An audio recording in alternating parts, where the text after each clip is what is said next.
السلام علیکم قارئین، کیسے ہیں آپ؟ میں ہوں ڈاکٹر محمد سجاد، اور آج میں آپ کے سامنے اردو ادب کی ایک خوبصورت کتاب جو ہے وہ لے کے آیا ہوں۔ یہ ایک ناول ہے جو آپ دیکھ رہے ہیں، شوکت صدیقی صاحب جو کسی تعارف کے محتاج نہیں، ان کا ناول ہے خدا کی بستی۔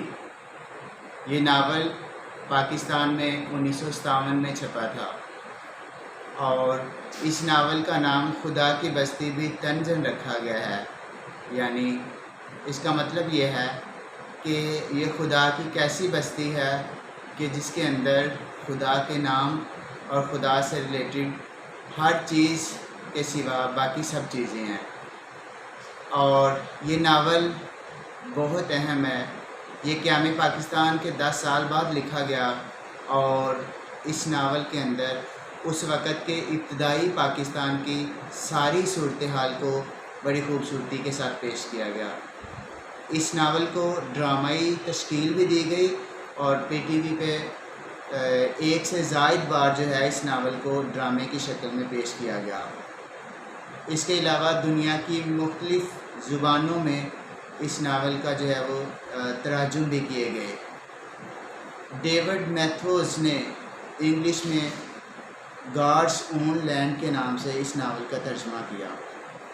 اس ناول میں پاکستانی معاشرے کی حقیقی سچی تصویر پیش کی گئی ہے۔ قیام پاکستان کے فوراً بعد کا معاشرہ اور ہمارا سماج جو ہے اس ناول میں مکمل طور پہ موجود ہے۔ گویا یہ پاکستانی معاشرے کا ایک انسائکلوپیڈیا ہے، جس میں قمار بازی یعنی جوا، جھگڑا، لوٹ مار، آوارہ گردی، قتل و غارت، شراب، زنا، تمباکو نوشی، ہم جنس پرستی، رشوت، کمیشن ٹیکس، اس طرح کی ساری چیزیں جو ہیں اس ناول کے اندر موجود ہیں۔ اگر کوئی شخص پاکستانی معاشرے کو حقیقی نظر سے، حقیقی انداز میں دیکھنا چاہتا ہے تو اس ناول کو پڑھے، تو اس کو اس ناول کے اندر جو ہے وہ یہ ساری چیزیں موجود ہوں گی، اور ہمیں نظر آئے گا کہ ہم آج بھی اس مقام پہ کھڑے ہیں جہاں پہ 1947 میں کھڑے تھے۔ اور اس ناول کے مرکزی کرداروں میں شامی، نوشا، راجہ، سلطانہ وغیرہ جو ہے وہ گھومتے ہیں۔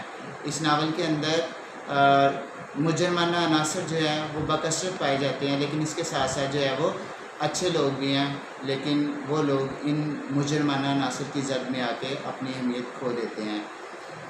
یہ تھا آج کا ناول۔ یہ میں آپ کو سجیسٹ کرتا ہوں کہ اس کو ضرور پڑھیے گا۔ اس کو پڑھنے سے آپ اپنے ارد گرد کے معاشرت جو ہے اس کو بڑے اچھے طریقے سے جان سکیں گے اور دیکھ سکیں گے۔